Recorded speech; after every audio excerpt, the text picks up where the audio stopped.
네, 여러분 안녕하십니까. 자, 오늘은 드디어 공예 시리즈 세 번째 마지막 시간을 갖도록 하겠습니다. 오늘은 본문 신명기 17장 8절에서 11절까지 말씀이고요. 중심을 잃지 않는 지혜라는 제목으로 여러분들과 말씀을 한번 나눠보겠습니다.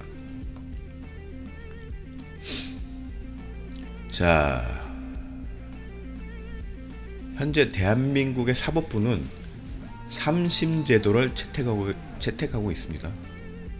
자, 그 이유가 무엇일까요? 네, 다 아시다시피 이것은 행여라도 억울한 사람이 생겨나지 않도록 하기 위한 장치입니다. 그런데 성경을 보면은 이미 하나님께서 재판의 상급 판결 기관을 마련해 두신 것을 확인할 수 있습니다. 누구도 억울한 일이나 피해를 당하지 않도록 하기 위한 하나님의 배려인 것입니다. 자, 오늘 본문의 8절 보면은 내 성중에서 서로 피를 흘렸거나 다투거나 굿하거나 서로 간에 고소하여 내가 판결하기 어려운 일이 생기거든 너는 일어나 내 하나님 여호와께서 택하실 곳으로 올라가서. 자, 그래 있는데, 자, 오늘 본문 내용을 보면 폭행 사건을 다루고 있는데, 근데 문맥의 정황상 그냥 가벼운 사건은 아닌 것 같습니다. 매우 중요한 사건인 것을 짐작하게 됩니다. 뭘 보고 할 수 있나요? 내가 판결하기 어려운 일이라는 문장을 보면은 내가 판결하기 어려운 일, 예, 현장이나 1심, 하급심에서 판결하기 좀 어렵고 까다로운 사건이라고 보는 것이죠. 자, 이를 성경학자들은 사회적으로 아주 비중 있는 사건을 다루고 있는 것으로 보기도 합니다. 요즘으로 말하면 뭐죠? 아주 핫 이슈가 되는 네, 언론의 주목을 받는 그런 사건, 이 정도로 볼 수가 있겠죠. 네, 수긍이 가는 해석입니다. 그리고 나서 여호와께서 택하실 곳으로 그랬습니다. 여호와께서 택하실 곳으로 올라가서, 자, 이곳은 어디냐? 바로 예루살렘의 중앙성소, 오늘날로 말하면 대법원 정도로 표현할 수 있을 것 같습니다. 자, 이렇게 중요한 사건이 터졌을 때는 당시에는 예루살렘의 중앙성소에서 사건을 다루었다고 합니다. 그리고 이러한 사건 대부분은 쉽게 판결을 낼 수 어려운 사건들로 설명하고 있습니다. 자, 9절에 보면은 레위 사람 제사장과 당시 재판장에게 나아가서 물으라. 그리하면 그들이 어떻게 판결할지를 내게 가르치리니. 자, 가르치리니, 이 말도 되게 중요합니다. 자, 여기 보면은 레위 사람 제사장이 나오고, 네, 또 이제 설명을 드리겠습니다. 그런데 자, 당시 이스라엘의 사법 절차를 보면은 오늘날 현대, 특히 한국에서 삼심제와 같은 그 이상의 아주 복잡하고 까다로운 절차에 의해서 사법적 판결이 이루어짐을 볼 수 있습니다. 자, 이스라엘의 복잡하고 까다로운 절차에 대해서 한번 알아볼까요? 자, 이스라엘은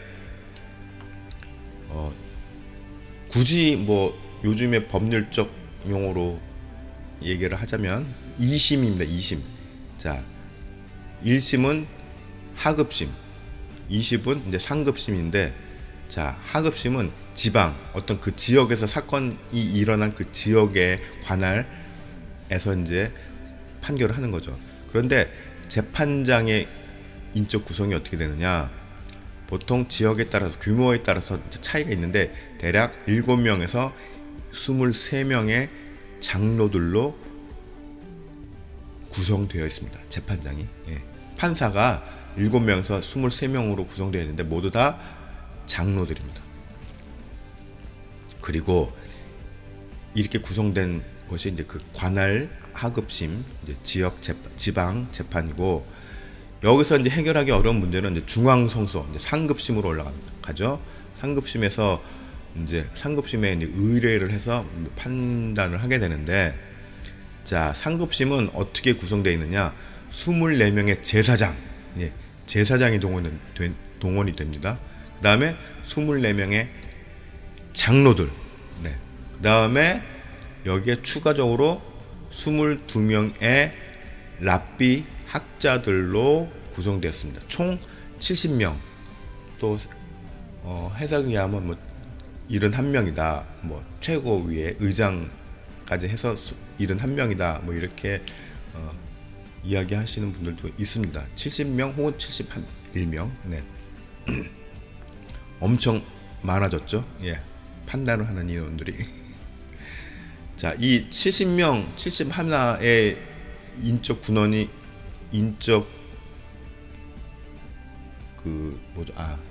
사람들이 재판장이 이제 구성된 그 기원을 보면은 이 구성이 나중에 후에 이제 산헤드린이 됩니다. 최고 이제 심판 기구가 되죠, 이스라엘에. 자, 산헤드린이 되는데 기원을 보면은 누가복음 10장에 예수님께서 70명의 전도자를 세워서 제자들을 세워서 각지로 파송한 것에 기원을 두고 있는 분도 있고 또 다른 기원은 모세 시대에 세워졌던 장로의 숫자에서 비롯된 견해로 보는 해석도 있습니다. 출애굽기 24장에 나오죠. 네. 하여튼간 이렇게 요즘 우리나라는 뭐 헌법재판소 가도 7명, 8명, 최대 9명까지인가요? 하여튼 그렇잖아요. 10명이 안 됩니다. 근데 이때에는 하급심도 최대 23명이고 7명에서 23명이고 상급심은 70명 정도 된다는 것입니다. 굉장히 그 심사숙고 의견이 분분하고 그러니까는 나름 좀 섬세한 판결이 나오겠죠. 네. 자, 10절에 보면 여호와께서 택하신 곳에서 그들이 내게 보이는 판결의 뜻대로 내가 행하되 그들이 내게 가르치는 대로 삼가 행할 것이니. 자, 10절에 보면 아주 주목이 가는 이제 대목이 나오는데 내게 가르치는 대로 삼가 행할 것이, 가르치는 대로라는 표현이 나왔습니다. 자, 이 중앙성소에서 나온 판결은 상급심이기 때문에 하나님의 권위가 드러나는 것입니다.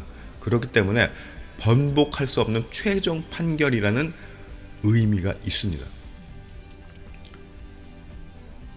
아까도 말씀드렸지만 어찌 보면 현대의 사법 체계보다도 더욱 엄정한 절차로 이루어진 제도라고 볼 수 있을 것 같습니다. 여기에는 뭐가 깔려 있는 거죠?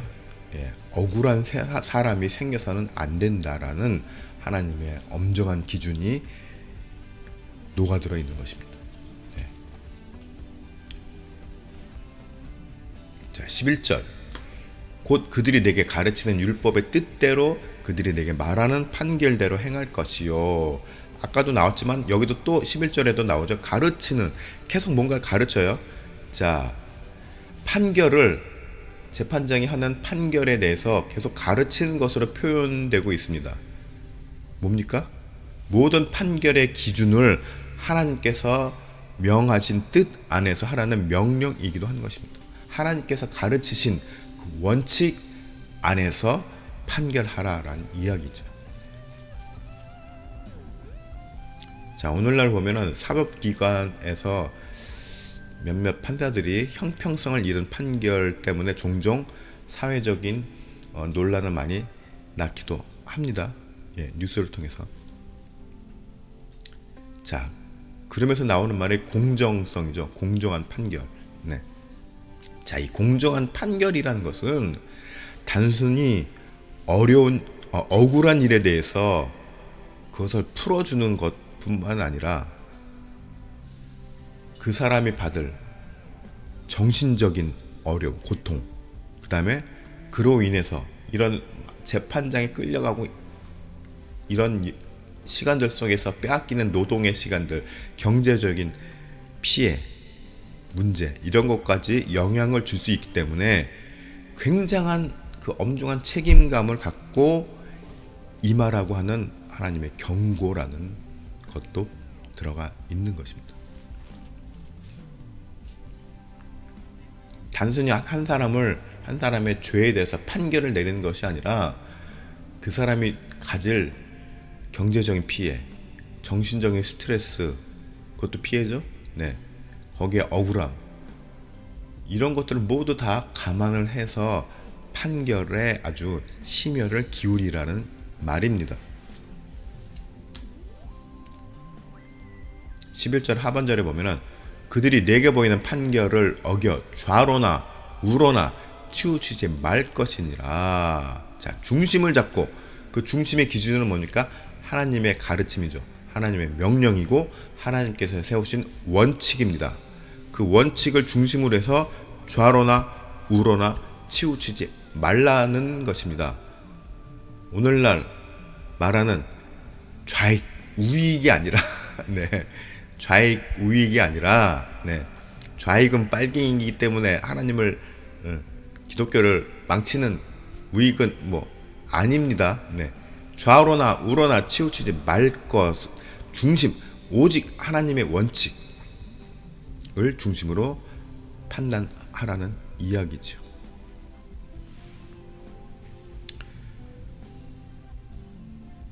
자, 이제 좌우 이야기가 나와서 그런데 잠깐. 자, 오늘날은 공산주의니 또 민주주의, 뭐 자본주의니 하는 것에 대한 어떤 누가 더 의롭고 누가 더 바르고 누가 더 어느 사상이 더 정의로운가에 대한 논쟁은 이미 지나간 시대입니다. 자, 공산주의는 이미 1980년대 몰락을 했습니다. 지금 뭐 중국이 공산주의라고는 하지만 사실상 무늬만 공산주의죠. 일당 독재죠. 일당 독재인 자본주의 체제입니다. 왜요? 중국도 주식 시장도 있고, 네, 합니다. 막 경제 활동합니다. 네, 옛날처럼 배급제 아닙니다. 중국도 엄청나게 지금 뭐죠? 경제적인 그 계층 간의 빈부 격차가 심합니다. 공산주의 국가에서 빈부 차이가 있을 수 있나요? 없죠. 모두 다 똑같이 공동 생산, 공동 분배, 똑같이 나누는 것이 공산주의의 기본 원리인데 그게 무너졌어요. 이미 중국은. 그렇기 때문에 공산주의가 아닙니다. 그저 일당 독재. 그럼 북한은요? 북한은 1인 독재죠. 네. 북한은 1인 독재 국가고 중국은 일당 독재 국가고. 그럼 일본은요? 자, 일본도 자민당이 70년 가까이, 70년은 너무했나? 하여튼간 일당이 계속 중간에 잠깐 몇 년 민주당이 권력을 잡긴 했지만 다시 넘어왔죠. 거기도 거의, 일본도 거의 뭐 의원 내각제 민주주의를 표방하고는 있지만은 일당이 계속 권력을 잡고 있습니다. 일당 독재죠. 네. 그러면 한국은요? 네. 미국도 못한 대통령을 2명이나 탄핵한 나라고, 또 미국도 경험하지 못한 최초의 여성 대통령을 뭐 불행하게 물러나긴 했지만 여성 대통령을 탄생시킨 국가이기도 합니다. 누가 했나요? 국민들이 했죠. 네. 그렇기 때문에 이제는 좌우익의 개념보다는 오늘날 하나님께서 명령하신 정의를 중심에 두고 세상을 바라보는 그런 균형 잡힌 시각이 필요하다는 것입니다. 자, 우리는 모두 일상을 살면서, 사회생활을 하면서 또는 교회생활을 하면서 한 번쯤은 누군가를 판단했던 경험이 있을 줄 압니다. 또는 거꾸로 내가 누군가에게 판단당한 경험도 있을 줄도 있을 줄로 압니다. 네, 말이 좀 꼬이네요. 네. 자, 판단, 내가 누군가를 판단하였을 때 마음이나 내가 누군가에게 판단을 당할 때 마음, 다 어떤 기억이 있으신지 모르겠습니다. 자, 수많은 잘못된 정보들이나 혹은 나만의 시각, 편견으로 인해서 상대방을 깎아내리거나 정죄하는 행위는 하나님의 가르침, 즉 판단 기준이 되지 못하는 것입니다. 그건 정의가 아니라는 것이죠. 나의 한쪽으로 치우친 잘못된 판단은 그 판단의 무게만큼 상대방을 고통스럽게 하고 영혼을 상하게 합니다. 상대방의 영혼을 상하게 한다는 말입니다. 더불어서 그만큼 나의 영혼도 상하게 된다는 점을 우리는 기억할 필요가 있습니다. 자, 로마서 2장 1절을 보면은 바로 이 말씀이 나오죠. 그러므로 남을 판단하는 사람아, 누구를 막론하고 내가 핑계하지 못할 것은 남을 판단하는 것으로 내가 너를 정죄함이니 판단하는 내가 같은 일을 행함이니라. 네. 판단당하는 사람이 느낄 그 고통을 비례해서 본인도 그 고통을 느끼게 된다는 말이죠. 네. 자, 율법의 뜻대로 판결한다는 것은 하나님의 성품대로 따른다는 것을 의미합니다. 예레미야 9장 24절에 보면은 자랑하는 자는 이것으로 자랑할지니 곧 명찰하여 나를 아는 것과 나 여호와는 사랑과 정의와 공의를 땅에 행하는 자인 줄 깨닫는 것이라. 나는 이 일을 기뻐하노라. 여호와의 말씀이니라. 네, 하나님께서 기뻐하시는 것이 뭡니까? 사랑과 정의와 공의를 땅에 행하는 자를 기뻐하신다고 분명하게 말씀하고 계십니다. 그렇죠? 그리고 이 말씀을 예수님께서 공생애를 통해서 행동으로 실천하셨죠. 말씀을 행동으로 이루셨다는 것입니다. 여러분 모두 하나님의 성품을 닮아서 그 가르침대로 살며 한쪽으로 치우친 기준으로 세상을 판단하거나 사람을 판단하지 않는 지혜로운 사람들이, 성도들이 되시기를 축복합니다.